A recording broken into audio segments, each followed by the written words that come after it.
Hello, this is Dr. Ned Hallowell, and welcome to Distraction. Today we have, once again, the wonderful Jessica McCabe of How to ADHD. And she's joining me for a special episode sponsored by Landmark College in Putney, Vermont. Jessica, so wonderful to have you back.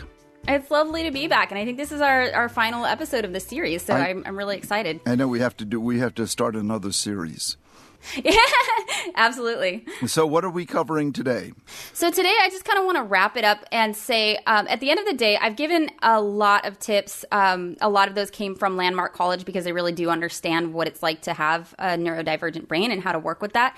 But at the end of the day, there are a lot of experts who can give you suggestions on what you do, but you are the expert of your brain. Everybody's brain is a little different. There's also a lot of comorbidities that come along with ADHD. Maybe you're dealing with anxiety, maybe you're dealing with depression.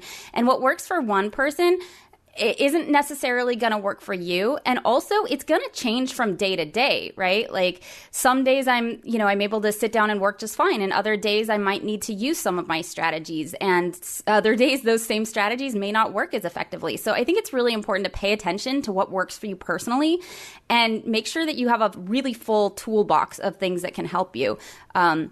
And really not feel ashamed of that. So I kind of wanted to talk about like some of the more interesting things that have worked for some of the brains on the channel and some of the things that I do or Edward does or maybe even you do to help your brain work at its best. Okay, let's go. Awesome. Okay, so I actually put out a tweet this morning and I asked people, what's the strangest thing that you do to help your brain get things done?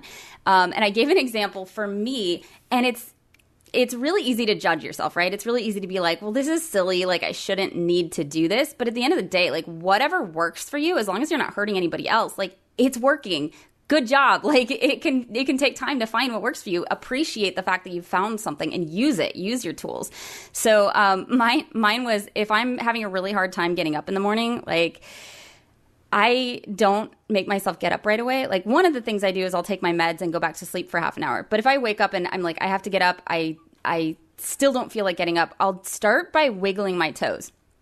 And I'm fidgety anyway, so that works for me. I start by wiggling my toes, and then I'll wiggle my calves, and then I'll wiggle my knees, or whatever. I'll wiggle my legs, and then I'll get all the way up to like I'm wiggling my nose. And by the time I've finished wiggling, I'm like ready to get up. But it would have been too much 5 minutes ago to get my whole body out of bed. And so I do that, and I actually sing a song to myself while I do it. And it's so silly, but it works so well. So I just want to like encourage people to do stuff that works for you. I think part of that is understanding why you're having trouble with something.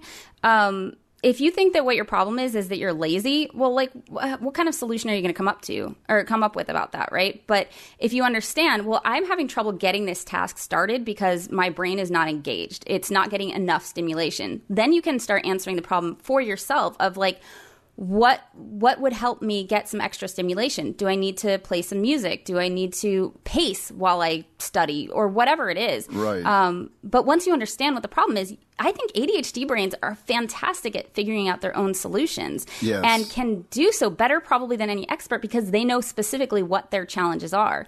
So I just want to remind you guys, like, you are experts of your brain. Once you understand what the problem is, you probably know how to solve it for yourself. So true. As long as you don't let that negative thinking get in your way. Yeah, exactly. You have to really understand that there's a difference maybe between like I'm short, right? And sometimes in order to reach the top shelf in a cabinet, I need a step stool. And that's a very clear, physical, obvious obstacle. And I would never think twice about using a stool. Mm-hmm. But since the obstacles in the ADHD brain are invisible, it's not that they're not real. They're just as real as me being short. But because we can't see them, we tend to think, well, I shouldn't need it. How long would I have to struggle to reach that tall shelf if I was like, I shouldn't need a step stool? My friend doesn't need a step stool. Like, I just shouldn't need to use it, right? It's important to remember that even though you can't see these obstacles, they're very real. They're definitely there. Mm-hmm. And they're not just there for you. Like, talk to 5 other people with ADHD. They probably struggle with the same thing. Mm-hmm. They might have different solutions, but they probably struggle with the same things you do. Mm-hmm. And so not only respect your solutions, but respect that the obstacle is there in the first place. There are very real challenges. And just because somebody else has told you, like, you shouldn't need this, doesn't mean that that's true. So question those automatic negative thoughts, I think is really important. So I want to read a few of the tweets that I got. So someone said that they're a lab scientist with ADHD and they have to do a lot of math at work, and they don't like math. They have to pretend it's not math in order to get it done. So sometimes it's just like tricking your brain into thinking something differently. I had another brain say that in order to get his house clean, he convinced his brain that cleaning was fidgeting. And just that simple reframing, he was able to get his house clean. That's great. Let's see. I've got a few other ones. Somebody headbangs to no music. Like, there's no music, just starts headbanging. A lot of people actually use dance. Somebody said they would, working on their college thesis, they would work for 2 hours on their college thesis, and then they'd take a 20-minute break. But that 20-minute break was playing Dance Dance Revolution. So they're using exercise. Somebody says, I'm a student right now and I knit during my lectures. It's a fidget. It's a fidget for me. So they do simple patterns that they can do without looking. Everybody else in the class is like, I could never do that. I get so distracted. But this person said, I'd get so distracted if I didn't knit. So I'm curious, Dr. Hallowell, do you have any kind of odd things that you do to help your brain stay engaged when you're working? Well, it's funny, when you were talking, I thought of a patient of mine who she sits on the kitchen floor with her back against the dishwasher with the dishwasher running. And she focuses, she does her best work in that state. The vibration and the heat of the dishwasher when it's running really helps her focus. Now, it only lasts about half an hour of one cycle of the dishwasher, but those conditions really help her focus. For me, it's not that unusual, but I do all my writing listening to music. And so I have headphones on, and there's actually there's a guy named Will Henschel who's designed a program that I go to. It's called Focus at Will, and he's designed this music where he's taken all the interesting parts out, and he has classical different kinds of music, and he's taken all the interesting parts out, so it engages that part of my brain that would otherwise be distracting me, and so that's what I do to and it really, really helps me focus. It works really, really well. I don't have any wiggling. Wiggling sounds great. I love the idea of wiggling. I think I'll try that to sort of prime the pump, get me moving. That sounds really good. And I love the principle of be your own experimental animal. You know, whether it's food or movement or lighting or temperature, time of day, you know, when you work, what you work on.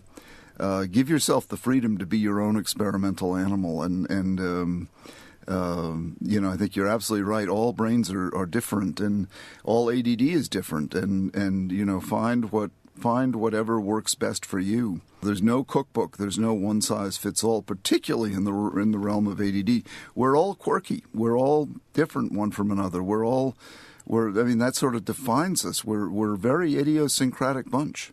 Right. And it is interesting that what works one day won't necessarily work the next. And you can't always tell why. Going back to the step stool metaphor, sometimes it's like I need the step stool to reach this cabinet, and somebody would be like, you know, the equivalent of it is, well, how come you didn't need it yesterday? You were doing the exact same thing yesterday and you didn't need it. It's like, well, yesterday the cabinet was new and interesting, right? The more exciting something is, maybe the less strategies we need. But if it's something that bores us to tears, we're going to definitely need more strategies. I would never, ever study history without pacing, because I just can't, like, the dates and everything just swim in front of my eyes. I can't even make sense of it. Right. When I do research for the channel, I have to highlight. And I'll highlight anything that looks important, but I won't even highlight the whole sentence. I'll skip the connecting words, anything that I don't actually need, and it helps me read the sentence better. Mm-hmm. A lot of people need to use, and there's nothing wrong with it. Like, if you're having trouble following something, use a ruler so that your brain doesn't skip ahead and try to read everything at once, because that's a very ADHD thing that happens. It's like trying to take in all of the sensory input at the same time and not being able to filter it out. Like, use a ruler and filter it out that way. Yeah. Yeah, it's just, I just can't stress enough that what works for you is great, right? Whatever it is, like, let go of the idea that you shouldn't need it, because all that means is you don't understand why you need it and the next person doesn't. But you don't have the same brain. If you had the exact same brain, then that would be a legitimate argument. But yours is different. You are facing different obstacles than that person. So you really have no way of knowing what you should need and what you shouldn't, except you listen to your brain, and your brain will tell you, hey, I need this. Absolutely. Right? But my guideline is whatever works as long as it's safe and it's legal. You know, Jessica, Exactly. You may be short in stature, but you're very, very, very tall in importance and impact. You do incredible work. Aw, thank you. That means a lot. It's really, really true. Your YouTube and you reach so many people, and it's so important because the whole vision of ADHD is changing in large part due to the work you do. I'm so glad, because I hear from so many people who are ashamed of having ADHD or having to use accommodations for it or having to treat it, right? Medication is one of my biggest tools. And there were times when I felt bad about having to take it. And that there's this stigma against it, right? That this idea that because it's in your head, you should somehow have control over it. And it doesn't work that way, right? Like, I can't control the levels of dopamine in my brain. If I could, I wouldn't need medication, right? Right. But there's this sense out there that it's cheating, right? That to use the tools that we need, whether they're accommodations or medication, that somehow it's cheating. And I want to say that it's not. Like, if having enough dopamine in your brain that you're able to focus on tasks that you want to focus on, even if they're not particularly stimulating, if that's cheating, then people with neurotypical brains are cheating too. They just don't have to go get new cheat codes once a month. Yeah, it's not cheating any more than eyeglasses are cheating. Exactly. Exactly. And there's also this sense that if I take medication, that means that it's not really me that accomplished that, right? Like, I didn't get that degree. My medication did. But you would never say that about your glasses, exactly. right? You would never be like, my glasses read that newspaper. Right. No, you read the newspaper. The glasses facilitated it. Exactly. The glasses allowed you to use your smarts. The medication allowed you. The medication doesn't make you any smarter, just allows you to use the smarts you've got more effectively. Right. Yeah. Right. Exactly. But I also want to honor the fact that there are people for whom the medication doesn't work. Yes. And I'm curious. Like me. Right. So I'm curious, and you're in such a great place to be able to help people because you know what it's like. What is it that you recommend for people who can't take the medication? Well, marry the right person, find the right job, right at the top of the list. Try as an adult to try to do what you're good at. And a big mistake people make is they try to get good at what they're bad at. You should try to do what you're good at and try to delegate the rest if you possibly can. Structure really matters a lot.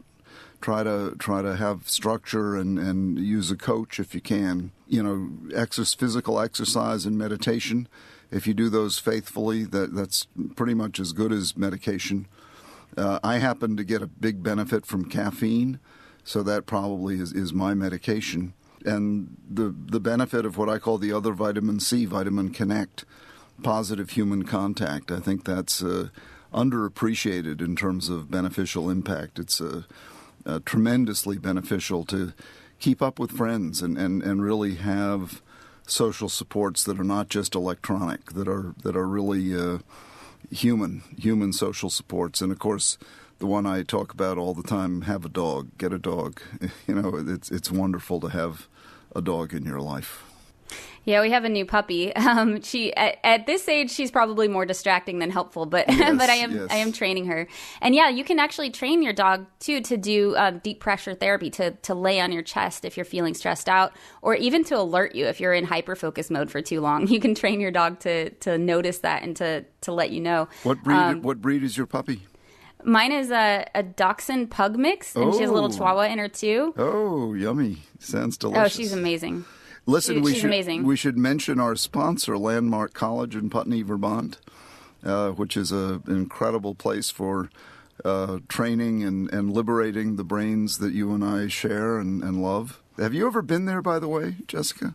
No, but I honestly wish that I had. Like, I wish I'd gone to Landmark, because I didn't really understand my ADHD when I went to college. And so I had a promising future, and I just kind of threw it out the window because I didn't get the support that I needed. I think it's wonderful that there's a college out there that is specifically designed for this. They really do understand it. They really, really do understand it. It's like the, what is it? The Xavier School for the X-Men. Well, this is that for the ADD men and women. Helps you tap into your superpowers. Exactly. I think it's so important, because I remember focusing most of my life on the stuff that I didn't do well, to the point where I didn't even see the stuff that I was good at, because to me it's like, well, yeah, obviously I can do that. Like, doesn't everybody? But no, like, not everybody is good at the things that you are good at. And it's important to focus on your strengths. And I've seen that over and over again. The people that are the most successful are the ones who find ways to manage their challenges, whether that's delegating it or getting just good enough at it. But they focus on their strengths. They play to their strengths. And look at you. I mean, look at you as an example. Here you are. You're brilliant, creative. You have this unbelievably successful career as a YouTube artist, and you're impacting, well, hundreds of thousands of people, and you took for granted your talent for the longest while. Yeah, I didn't think that I had anything to offer, because I couldn't keep my house clean, right? Like, if I can't even keep my house clean, how can I ever accomplish anything in the world? It's like, well, it turns out, like, there are people that can help, or honestly, sometimes your house is messy and that's okay. You can still help people. You can still do great things. You don't have to have everything together. Like I did. I thought that to be successful, you had to have it all together. You had to, you had to dress the right way and have the right car and keep your house perfectly clean. And I just wasn't that person. What turned it around for you? I hit a wall at 30, I think 31. I think I was 31 at the time, maybe 32. I was just like, I am failing at life so hard, and I am putting so much energy into it and going nowhere. Maybe if I take some time to think about, like, hey, what is it that's holding me back? Like, maybe if I look into that and I put as much effort into that as I have been into trying to accomplish stuff, maybe I'll get somewhere. And I had nothing to go on except for I knew I had ADHD. And I didn't really understand what that meant at the time. I thought it meant I had trouble focusing. Well, I take pills to help me focus, so why am I still struggling, right? And as I started looking into it and really pouring all my energy into that instead of into acting, into, whatever else I was trying to accomplish, I learned so much about my brain and how it worked, and it explained so much. And suddenly I knew that the strategies I'd been trying to use before, like I'd read a lot of self-help books, they were meant for neurotypical brains. They weren't working because they weren't compatible with my brain. So once I started understanding my brain, I started using those tools that I was learning about, and I started to get somewhere. And also, I did find the right partner. I did find the right job for my brain. I think that had a lot to do with it. But I also no longer try to do things that don't make sense for my brain, because I understand it now. I understand what it needs, and I can give it to it now. And so I used to battle my brain constantly, and now I have a really great relationship with it. Now I listen. Instead of just telling my brain what to do, now I listen. What does it need? And that makes a huge difference. That's wonderful. That you were able to turn it around like that. That's really wonderful. That's really wonderful. Yeah, I had no idea if I was going to help anybody else, but I was like, well, I'll put it out there just in case. And it turns out I'm not the only one who had either been diagnosed with ADHD and only been given medication and didn't really have any other tools, or was just confused about how much it impacted my life. I really think that there is, if you will, an ADHD epidemic in this country, but the epidemic is the misunderstanding. There's just a grave misunderstanding of what ADHD is, how it affects people, and even people who have it aren't getting the information that they need to be able to work with their brains. So that's why I keep saying this, really go out, do the work, understand your brain. Like on a basic level, what is ADHD? If you have anxiety, what is anxiety? If you have depression, what is depression? Look into these things, connect, like you said, connect with other people in person if possible, but even online, it can be really helpful to connect with other people who are dealing with it and really understand what it is on a fundamental level. And then you can start fine-tuning the strategies to work for your brain. But if you have a complete misunderstanding of what you're dealing with, you're going to keep using, like I did, strategies that make no sense for your brain. Exactly. And you keep trying to make it work because it's what works for everybody else. Why doesn't it work for you? Yeah. and you feel like you're personally a failure when it's like, no, you're using the wrong user's manual is what's happening. Exactly. Wearing shoes that don't fit, and it's just going to hurt. Exactly. Well, as always, Jessica, it's a pleasure, a treat to talk to you. You're just wonderful. You're just a treasure of great information, and we'll have to find another excuse to do this again sometime. That would be wonderful. Yeah. That would be wonderful. Yeah. And I want to say this last thing, which is when you find what works for you, or what really doesn't work for you, chances are you'll be passionate about it, right? Like, yes, I finally found the thing that works, or no, that absolutely didn't work for me. Resist the urge to go tell everybody else that's what they should or shouldn't be doing. Right. Remember that their brains are different too. Right. And I had to learn this the hard way because Edward also has ADHD, my producing partner, and I would try and force my strategies on him. Like, this is all you have to do. This is what works. Well, it doesn't work for him. It's not what works for him, and he's got to find that on his own. And so just really try and respect not only what works for your brain, but what works for other people's. Right. Absolutely. Absolutely. Listen, if you'd like to learn more from Jessica, she has so much information, go to her website, howtoadhd.com. And to learn more about Landmark College or to schedule a campus visit, go to lcdistraction.org. Thanks again to Jessica McCabe for joining us, and thank you for listening. This is Dr. Ned Hallowell for Distraction. Have a wonderful rest of your day. Distraction is produced by Collisions, the podcast division of CRN International. Collisions, podcast for curious people. This episode was produced by Sarah Gurton and Christina Torres, along with our audio engineers Scott Person and Pat Keogh.